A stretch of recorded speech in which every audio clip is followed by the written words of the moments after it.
Hello, my name is Anuvab Pal. I'm a comedian from Mumbai, India. This is my first time doing a show in the United Kingdom. I am from India. I've been here a couple of months. I'm told, Anuvab, your English is very good.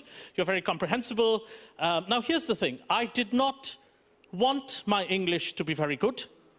I did not even want to speak it. But 250 years ago, some British people came over to India and told us, speak like this. This is a better language. And we said, all right. We were quite impressed. You had wigs, you were cross-dressing, it was good.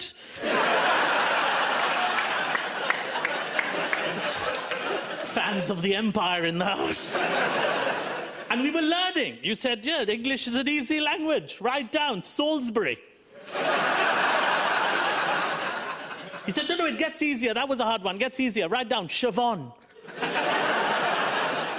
It was going well. It was going fine. Suddenly, 1947, middle of the night, you guys just left.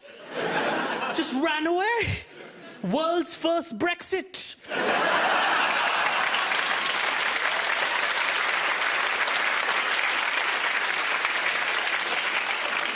Leaving a generation of Indians, like my father, sounding like this. Like a love child of Downton Abbey and a Bangalore call centre.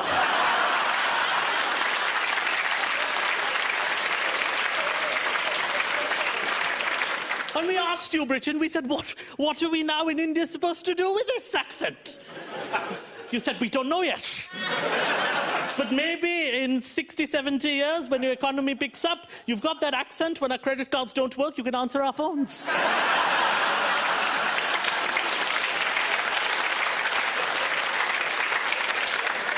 Is that all right, Ramesh, or shall I call you Theodore? It's better. It's going well, though. The empire was going well for a while. You gave us things we did not have. You said, India, you have a lot of malaria, disgusting, you're dying, it's horrible. Here, have some gin and tonic. We said, that's not bad, gin and tonic. These people are not bad. It's very nice people, gin and tonic. Then you said, here, have some tea. We're like, oh, this is very nice. This is our tea.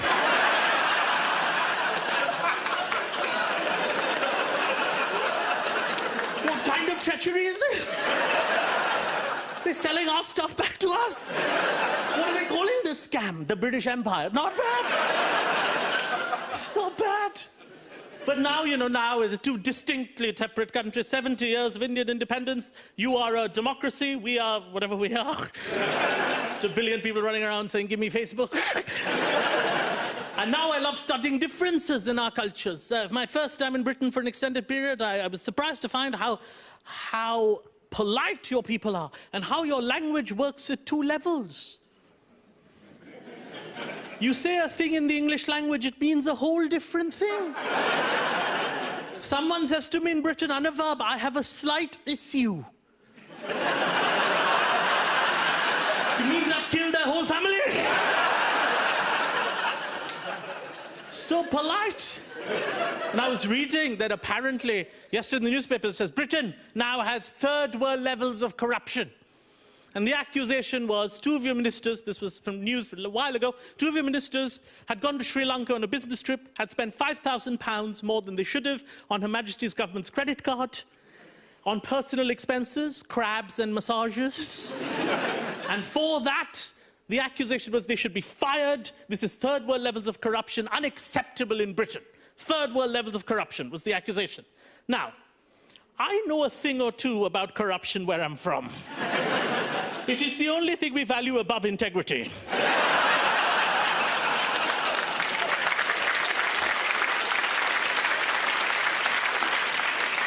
It's the first time anywhere in the world people are clapping for corruption. So I read that, and it said, accused of stealing how much? £5,000? Amateurs. 2 weeks ago, a government minister in India walked into the treasury, where the money is printed, stole the machine that prints money, and put it in his house. And he wasn't fired, he was fined. Which he paid off by printing the money.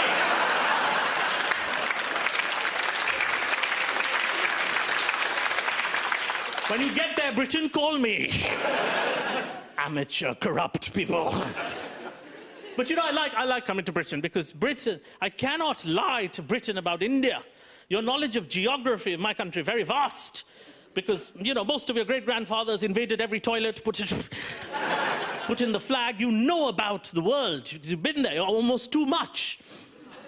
You know where you can lie about India? America. I was in America and they get very impressed by basic geography. Like if you just know capitals of places. This lady told me, Anuvab, India sounds so fascinating. We're from Ohio, we've never left, but India sounds incredible. What happens over there? What happens? A country of 1 billion people, the Mughal Empire, the British Empire, I could say all of that.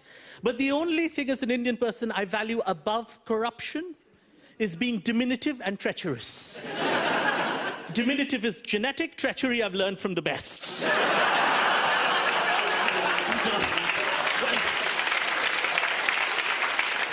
When she said, what happens over there? I could say whatever I wanted. She'd believe me. Said, my name is Anuvab. In ancient Sanskrit, it means washing machine.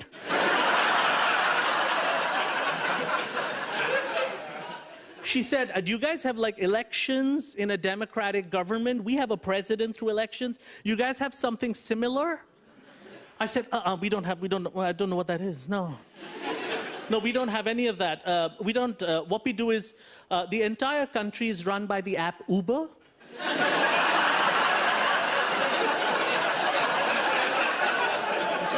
So every time you need a government, you just click on the app, whoever locally volunteers, he's your prime minister.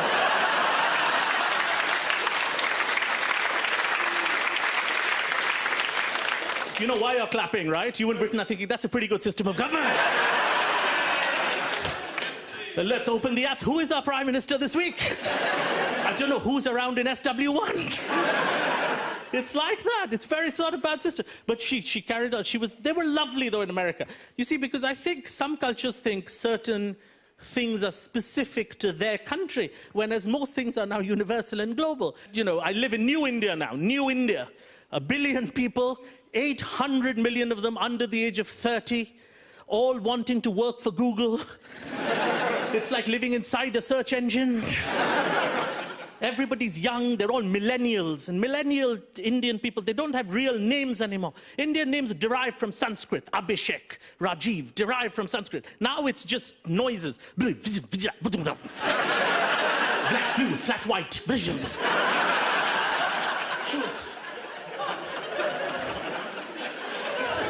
Every person, Indian person's name sounds like a cafe in Reykjavik.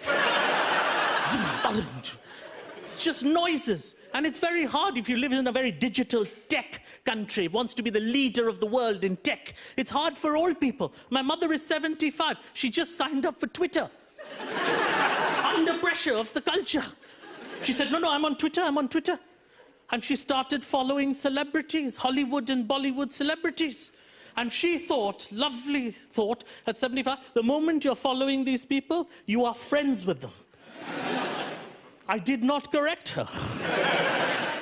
The actor Hugh Grant, who she follows, wrote on Twitter, hey Mumbai, catch me next week, coming for a UNICEF conference. My mother wrote back right away, can't come.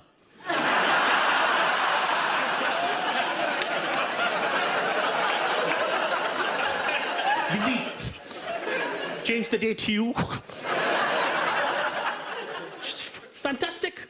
But before I leave you, I have to tell you this. This is my first time in Britain, and I'm quite taken. Before I left, my wife said, listen, you're very fat. You're going to be an embarrassment to all of India.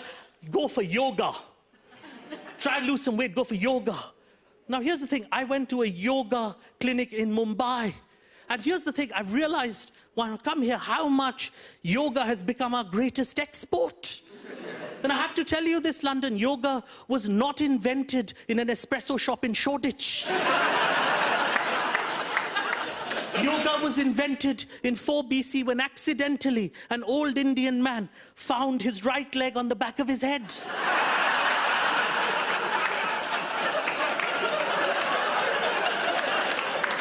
looked around and said, you know what, there's a business here.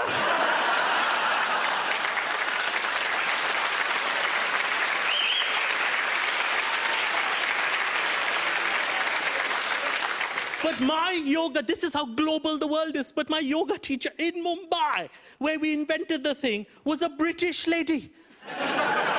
We outsourced it to you, you outsourced it back. Her name was Emma. She said, none of you Indian husbands are fat. The class was filled with fat, obese husbands. All walking around going, your wife sent you. You're fat. You're disgusting. And she said, none of you are fat. All your wives are body shaming you. We said, okay, we're not fat. What are we? She said, you are oysters in a beautiful ocean. And what you have is not a belly, but a covering to hide the pearl inside you, you beautiful oyster. And we said, this is how they conquered India. Ladies and gentlemen, you've been fantastic very much.